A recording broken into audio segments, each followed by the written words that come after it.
है if the ratio of volume of two cones is 2:3 and the ratio of their radii of their bases is 1:2 then find the ratio of their height। पहले given क्या क्या है, ratio of volume of two कौन दिया है, यानी V1:V2 ये दिया है। क्या दिया है अकॉर्डिंग टू क्वेश्चन, ये वॉल्यूम दिया है 2:3, तो हमने लिखा V1:V2 2:3।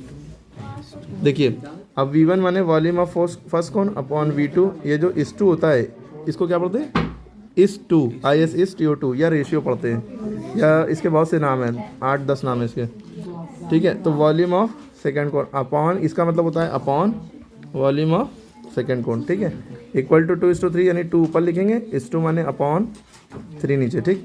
ये वॉल्यूम ऑफ फर्स्ट कोण है, ये वॉल्यूम ऑफ सेकेंड कोण है। यहाँ तक क्लियर होगी बात? अभी बात क्लियर हुई नहीं हुई? आगे क्या दिया है, and the ratio of there radii, यानी रेडियस का प्लूरल होता है रेडियाई, है ना, उनका रेडियाई का रेशियो कितना दिया है 1:2। तो हमने लिखा R1/R2 क्या दिया है 1/2, ठीक है, इस two 1/। Then find the ratio of their heights, यानी कि क्या निकालना है H1/H2 निकालना है। ओके ओके, अब हम फार्मूला कौन सा लगाएंगे, क्योंकि वॉल्यूम दिया है तो वॉल्यूम ऑफ कोन का फार्मूला लगेगा।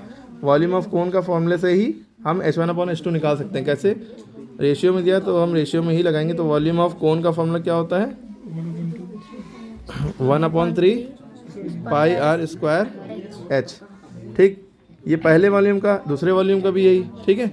ये इसको हम R1 कर ले रहे हैं और H1 कर ले रहे हैं। इसी तरह वॉल्यूम ऑफ ये फर्स्ट कोन का मान लिया ना, और सेकंड कोन का भी यही रहता है ना 1/3 πr²H2। इससे हम इस तरह से खोल के बताने से बड़ा हो रहा है सवाल।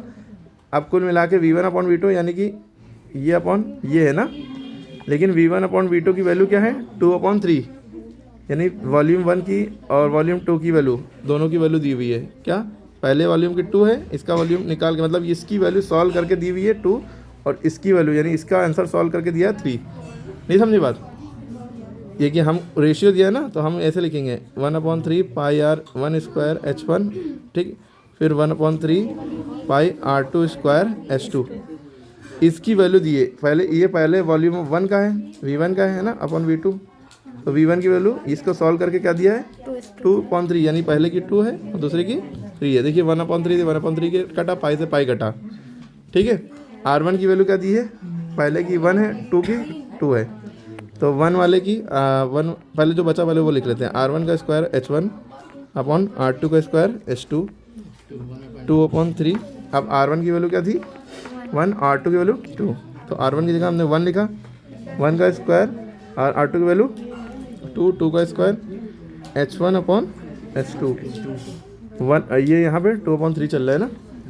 1 का स्क्वायर कितना होता है 1, 2 का स्क्वायर कितना होता है 2 to the 4 इंटू H1/H2, फिर 2/3 है।